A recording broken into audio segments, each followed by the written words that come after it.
J'espère que vous allez bien, j'espère que vous vous portez bien.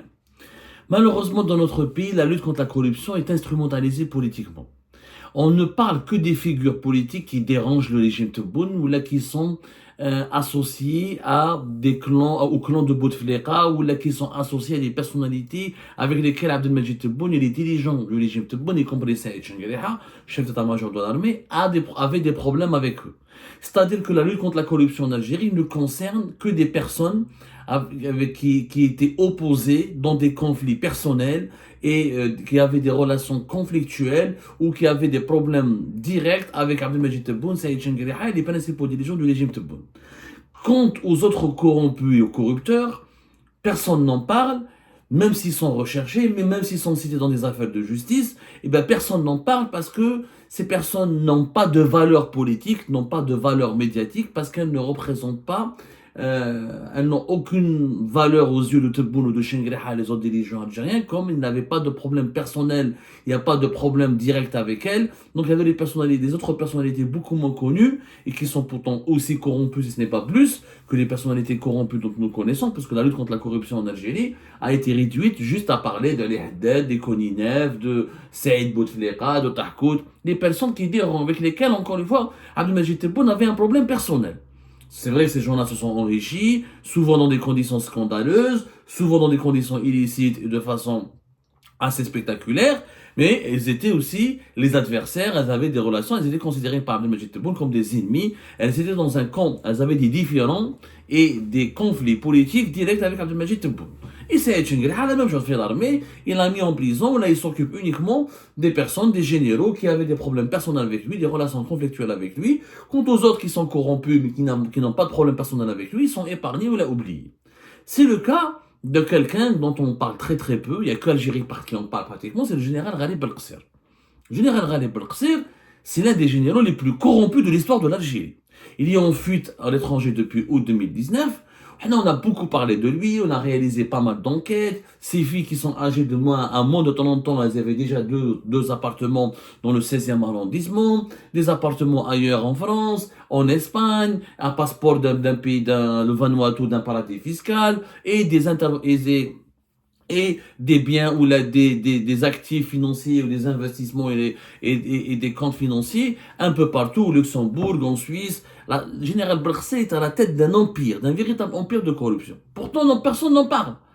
On parle de Saïd Bouteflika, on parle de Ali Haddad chaque jour, on parle de Tahkout, on parle de l'Ulmi, le clan Bouteflika, tout le monde en parle. Mais Ali Belkacem, personne n'en parle. Pourquoi? Parce que, il n'avait pas un problème direct avec Tebboune, même si c'est lui qui a mis en prison Khaled Tebboune en 2018, l'affaire de la Kamel Bouch et la cocaïne du port d'Oran. Mais comme il était l'un des amis de Tebboune, l'un de ses parrains, ou comme il a des dossiers et des preuves accablantes contre Tebboune et un certain nombre de son entourage, et comme Saïd Chenguereha essaye de l'épargner lui aussi, parce que Ghalib Belkacem, Saïd Chenguereha, il joue un double jeu avec lui. À un moment donné, entre 2021 et 2023, il a essayé d'obtenir sa tête. À partir de 2023 et 2024, il a essayé de négocier avec lui, il lui a envoyé des intermédiaires. Il y avait même un juge important du tribunal militaire de Blida qui montait en Europe pour essayer de rencontrer Ghalib Belkacem, de négocier avec lui un accord, une sorte de pacte de non-agression pour pouvoir essayer de rapatrier Belkacem, ou au moins de faire la paix avec Belkacem, parce que Belkacem, quand il était à la tête de la gendarmerie algérienne, comme il était à la tête de la brigade de recherche de Bamjidid,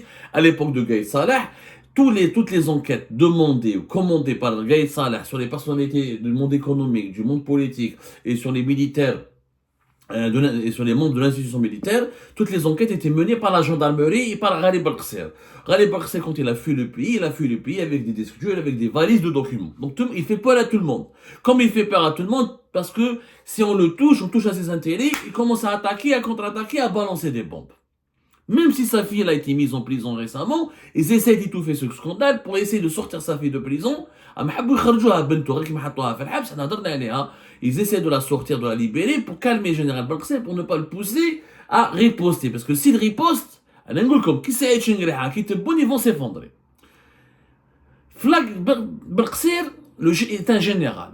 Comment il s'est enrichi? Il s'est enrichi en utilisant des hommes d'affaires. En Algérie, il faut savoir le système de corruption, parce qu'on parle de la corruption, on parle du détournement de l'argent public en Algérie, on parle de l'enrichissement illicite, on parle des pratiques mafieuses, mais personne ne les explique. Un général en Algérie, comment il s'enrichit? Il s'enrichit pas en volant directement dans les caisses de l'armée. Belqsel ne s'est pas enrichi en volant directement dans les caisses de la gendarmerie algérienne. Il n'est pas con. C'est beaucoup plus machiavélique. Belqsel s'est enrichi en utilisant des hommes d'affaires. C'est-à-dire on utilise des hommes de paille, ce qu'on appelle des machines à laver, et des prête-noms, des alliés, qui sont des hommes d'affaires, à qui il fait des interventions pour permettre à des hommes d'affaires privés de s'enrichir et de gagner, d'accumuler une fortune. Et les hommes d'affaires partagent leur fortune, partiellement, pour ne pas dire la plus grosse partie de leur fortune, elle est redistribuée sous forme de cash ou sous forme de transferts de devises à l'étranger, avec des sociétés écrans basées à l'étranger, au profit du général. Belqsel, généralement, la corruption en Algérie se déroule dans 3 secteurs. Les généraux algériens, les dirigeants politiques ou civils ou les militaires, et quand ils veulent s'enrichir, quand ils sont corrompus, véreux, ils veulent s'enrichir et accumuler ou bâtir une fortune, ils visent toujours 3 secteurs. C'est les 3 secteurs où il y a le plus d'argent en Algérie. L'immobilier, le foncier et l'immobilier, l'importation et le commerce extérieur, et le commerce de gros des produits agroalimentaires et des produits agricoles et les prestations de services, comme l'hôtellerie, etc. Mais les 3 secteurs principaux, surtout l'immobilier et l'import-export, surtout. L'autre secteur, les industries, les commerces des produits agroalimentaires, les produits des vêtements, les commerces des vêtements, etc. Quelques prestations qui mettent le tourisme, etc. La location de voitures, ça c'est 3e secteur, beaucoup moins important. Les vraiment 2 plus importants secteurs qui servent de blanchiment d'argent, à blanchir l'argent des dirigeants algériens, notamment qu'ils soient civils ou militaires, c'est l'immobilier et l'import-export. L'immobilier, pourquoi ? Parce que l'immobilier en Algérie, il y a une explosion de la demande autour du logement, il y a toujours une crise du logement. Il y a une explosion démographique de 2014 jusqu'à 2000, voire mieux de 2013-2014 jusqu'à 2019-2020, il y a eu 1 million de bébés par an.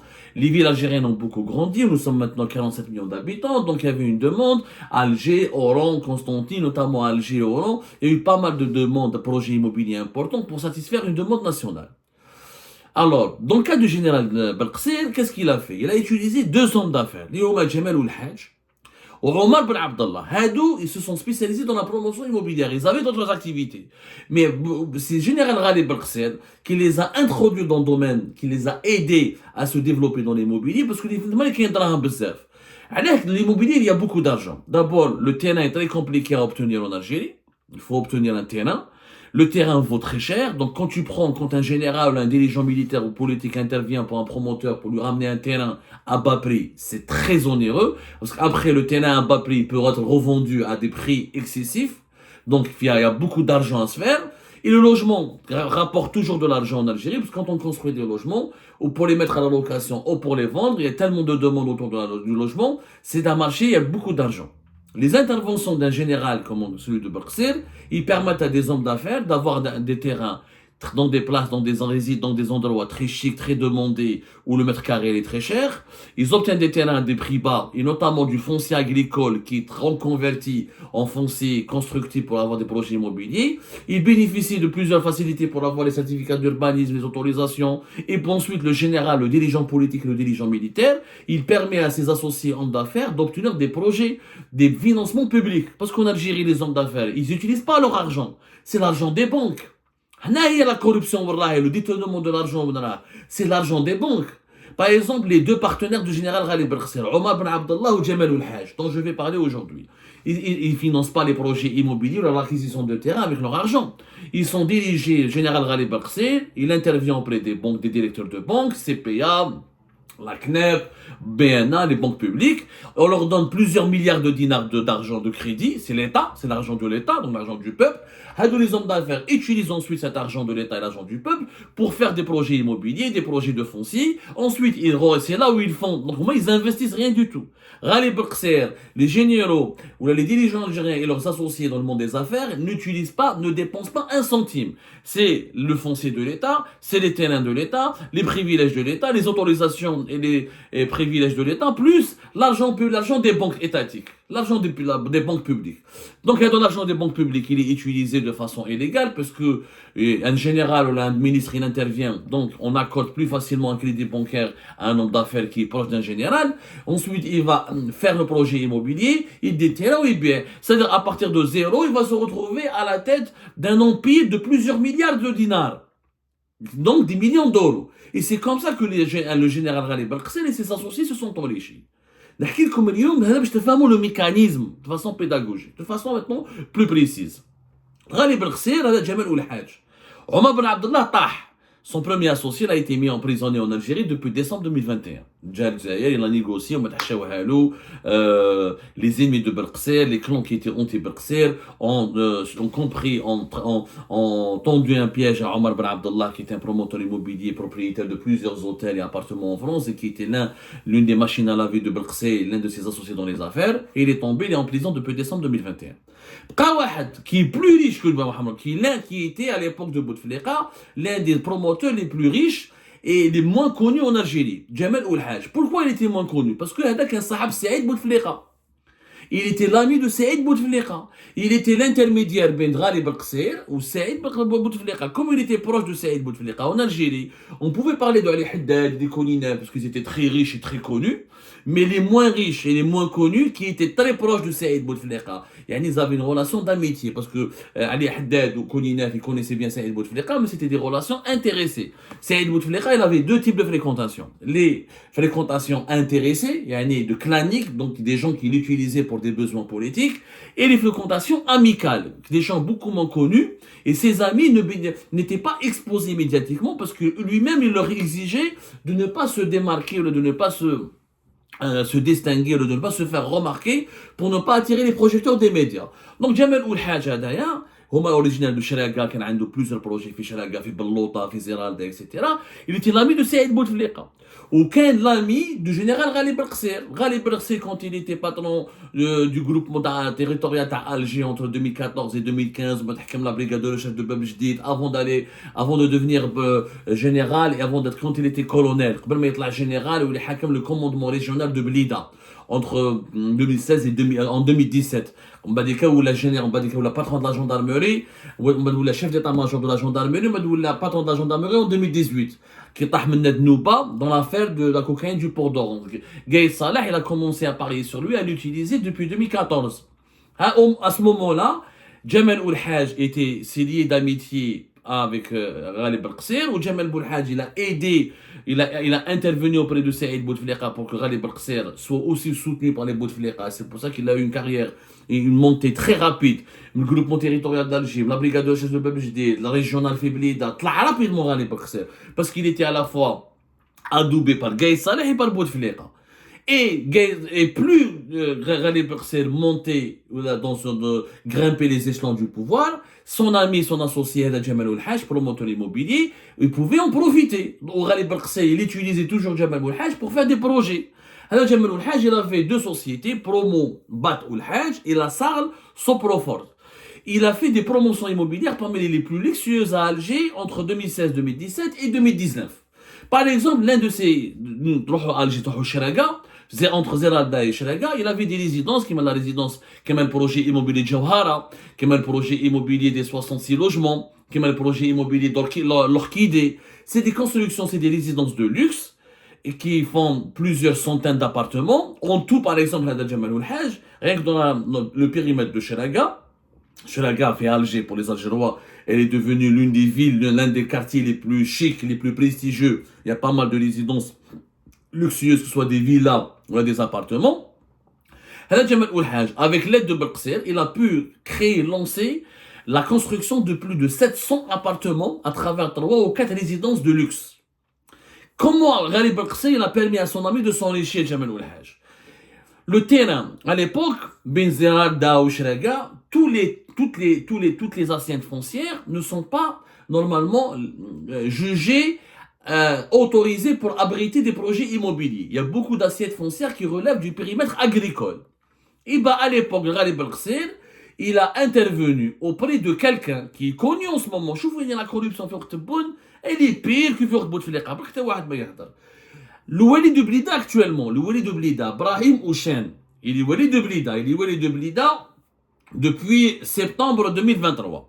Hada Brahim Houchen, à l'époque, il était responsable au niveau de la wilaya déléguée de Zeralda. Il était DAG la wilaya. DAG, je crois, c'est directeur, la direction des affaires générales. Voilà. Il a utilisé, il a utilisé Wali Berksir, Drag ou la DAG. Je crois qu'il était DAG ou la DAG. En tout cas, il occupait un poste très important. Au niveau de la... Qu'un fonctionnaire important au niveau de la wilaya déléguée de Zeralda. Il intervient, voilà, DRAG, la direction de la réglementation et des affaires générales, pas la DRAG, DRAG. Hada Brahim Houchen, Belkhser va lui demander de transformer une assiette foncière. Ils achètent les promoteurs immobiliers qui étaient soutenus par les généraux ou là, par les dirigeants les plus corrompus du régime algérien. Ils prennent d'abord un terrain agricole. Qu'il vaut, par exemple, comme un terrain agricole, il vaut 10-15 milliards. Parce qu'il est agricole, tu ne peux pas l'utiliser pour faire des constructions.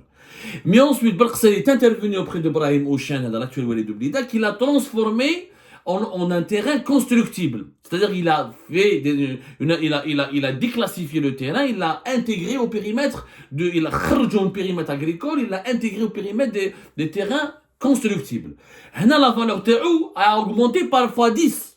Parce que c'est normal. En Algérie, surtout à Alger, ou là, mais surtout à Alger, un terrain où tu peux construire des logements, il devient 10 fois plus cher qu'un terrain où tu peux faire uniquement de l'agriculture. Donc, au lieu de valoir 15-20 milliards centimes, il est soit plus de 200 milliards, voire 300 milliards. Surtout Fichraga. Ensuite, où est le général Ghali Belkhser, Jamal Oulhaj, il l'a aidé à obtenir des crédits bancaires. Bon, comme Jamal Oulhaj était proche de Saïd Bouteflika et de Ghali Belkhser, donc il avait les deux soutiens nécessaires pour que les banques lui prêtent de l'argent, où il a lancé un projet immobilier sur 3 résidences de luxe à Cheraga, Orchidée, Jawhara et 166 logements, dont la valeur réelle, Yajma'a, aujourd'hui, elle est de plus de 100, l'équivalent de 150 millions d'euros. En équivalent, Yajma'a, c'est pratiquement plus de entre 150 à 160 logements. L'équivalent réel de ces biens, de la valeur de ces promotions immobilières, elle peut atteindre facilement les 150 millions d'euros, jusqu'à même 166 millions d'euros. Voilà, parce que c'est Cheraga, c'est pratiquement 700 appartements, c'est entre 9 et 10 blocs, il a fait une clinique, il a fait un ensemble immobilier dans une zone extrêmement réputée. Donc, regardez comment, à partir de rien, Jamal Oulhaj traite la taille, juste grâce à Ghali Belkhser, il obtient un terrain, il a juste acheté, il a investi juste 10 à 15 milliards pour acheter un terrain agricole, maximum ça lui a coûté 20 milliards, et il a transformé, grâce à l'intervention de Ghali Belkhser, son terrain agricole en un terrain constructible, autorisable, mobilisable pour des projets immobiliers. Il a ensuite pris de l'argent de la part des banques, il a financé des promotions immobilières, ça lui a pris 3-4 ans, et à la fin, il se retrouve à la tête d'un empire de l'équivalent de 150 millions d'euros. Hada Jamal Oulhaj, même quand il vend ses appartements, bien sûr, une grosse partie est partagée avec Yid Monsieur Jamal Oulhaj, elle est partagée avec Ghali Belkhser. Et c'est comme ça que ce général Ghali Belkhser s'est enrichi. Jamal Oulhaj, qu'est-ce qu'il a fait? Il a ouvert des sociétés en Espagne. Il a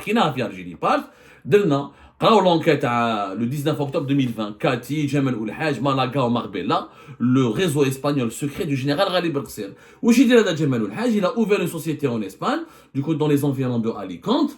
La société, elle s'appelle Derbinia Investment. Donc, il transfère illicitement, il trouve un moyen à travers des activités d'importation, où là, il donne du dinar en Algérie, il récupère les devises en Espagne. Il y a plein de façons de transférer de l'argent. C'est essentiellement des importations surfacturées, ou là, des prestations de services payés à l'étranger mais surfacturées, ou là, le marché formel, informel, tu prends des valises d'argent et tu traverses, tu mets le Belkhser, t'es patron de la gendarmerie, il kharjoum l'aéroport d'Oran, ou le port d'Alger, où il dit valises à Tadram, l'Espagne, ou ils donnent des dinars ici et des mafieux, des réseaux de trafic de drogue, des réseaux d'autres hommes d'affaires algériens, ils lui donnent des euros en Espagne. Et c'est comme ça qu'il a transféré une bonne partie de cette fortune, plusieurs millions d'euros transférés vers l'Espagne. Ghali Belkhser récupère son argent à travers le montage financier qui a été mis en place par Jamal Oulhaj en Espagne. Et c'est comme ça que Ghali Belkhser a acheté une belle maison à côté, une très belle villa, pas loin d'entre Malaga et Marbella, sur la côte espagnole, l'un des endroits les plus chics d'Espagne. Et c'est comme ça que le général Ghalib Belqsir achète des appartements en France, en Espagne, et constitue un empire financier. Alors qu'il était qu'un simple général, quand il était colonel et général, son salaire ne dépassait pas entre 20 et 30 millions de centimes. Entre 1500 euros, il touche 1500 euros en Algérie, il se retrouve à la tête d'une fortune de plusieurs quinzaines de millions d'euros à l'étranger. Grâce à ces pratiques-là. C'est comme ça que ça se passe, la corruption. Parce que les Algériens, ils entendent parler de la corruption, mais on leur explique pas comment ça se passe.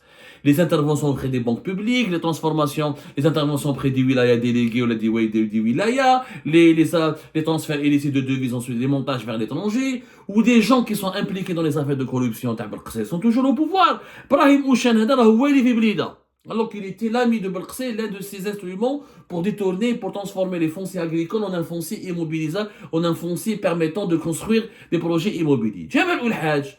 Alors, qui s'attend la crise politique? Ouchi de Ghalib Belqsé, il est intelligent. 2019, qui a fait le Hirak, Khaltatou, ou le Gaïs Saleh, lui a demandé d'arrêter tous les hommes d'affaires corrompus, de mettre en prison le plus grand nombre d'hommes d'affaires pour faire taire le Hirak et pour déboulonner le clan Bouteflika. Ghalib Belqsé, il a demandé à ses amis Omar Ben Abdallah ou Jamal Oul-Hajj de prendre la fuite.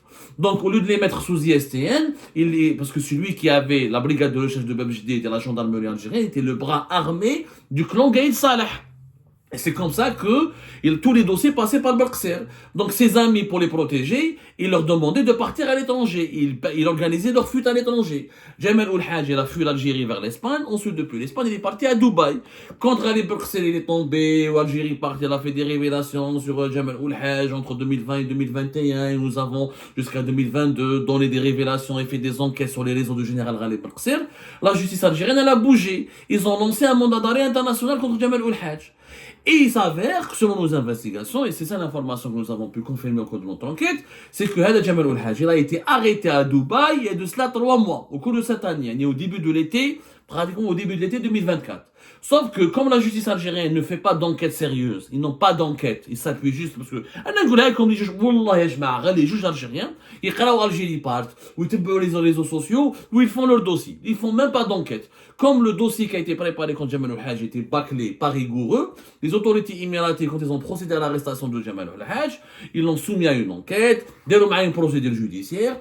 Comme les relations entre les Émirats arabes unis et l'Algérie sont très mauvaises et conflictuelles à cause de la politique internationale menée par le régime Tebboune depuis 2022, donc les juges et les autorités émiratées ne se sont pas cassés la tête, sachant que le dossier il est vide, il n'y avait pas de preuves suffisamment accablantes, pas de preuves suffisamment concrètes, pas assez de preuves, pas assez de détails. Jamal Oul-Hajj, il a été relâché. Il a pu accomplir une procédure judiciaire au bout de quelques semaines, de quelques mois, et ensuite il a quitté Dubaï. Il s'est évaporé. Donc là, Jamal Oul-Hajj, personne ne parle de lui aujourd'hui. Les services secrets algériens, il y a Ould Qaddour en 2021, Ould Qaddour quand il a été expulsé, quand il a été extradé, rappelez-vous, Ould Qaddour, Dero, etc. Ou les services secrets algériens, Dero, جابوه l'aéroport, ils ont négocié aller, etc. C'était en août 2021. À l'époque, quand les services secrets algériens se sont mobilisés, à l'époque, il y avait le général Abdelghani Rachdi, où Tebboune avait demandé la tête de Ould Qaddour, il avait fait des compromis avec les Émiratis dans le dossier tunisien, des avantages في تونس, etc. Ils ont fait un deal avec les Émiratis pour récupérer Ould Qaddour. Par contre, quand il s'agit de Jamal Oul-Hajj, qui est la boîte noire du général Ghalib Belqsir, et qui est l'un des hommes d'affaires les plus corrompus, et qui a accumulé une fortune qui aujourd'hui vaut plus, Jamal Oul-Hajj, il a accumulé une fortune de plus de 100 millions d'euros, dont une grande partie a été transférée vers l'Espagne et Dubaï. Comme il n'est pas, comme Tebboune, comme il n'a pas de valeur politique aux yeux de Tebboune, comme il n'a pas de problème personnel avec Tebboune, parce qu'il est l'ami de Belqsir, comme Belqsir ou Tebboune, ils ont un pacte de paix, ils ont une sorte de deal, ou de pacte de non-agression, je te touche pas, je t'épargne, tu m'épargnes, donc Tebboune n'a pas allé, donc les services secrets algériens n'a allé, la direction de la documentation de la sécurité extérieure, le renseignement extérieur, les politiques, mais les hommes d'affaires corrompus qui sont à l'étranger, qui cachent leur fortune, du coup les Émiratis ils ont vu que l'Algérie avait fait un mauvais dossier, un dossier bâclé, parce que les juges algériens n'ont pas fait d'enquête, ils n'ont pas approfondi leur enquête, ils n'ont pas, parce qu'on leur a pas laissé, parce que pour enquêter sur Jamal Oul-Hajj, il faut mettre en examen et inculper Ghalib Belqsir. Alors à l'époque, il y avait aussi des personnalités importantes qui sont devenues ministres à l'époque de Tebboune, comme l'ancien ministre de l'Intérieur, comment il s'appelle, les ministre de l'Intérieur, Kamel Beljoud.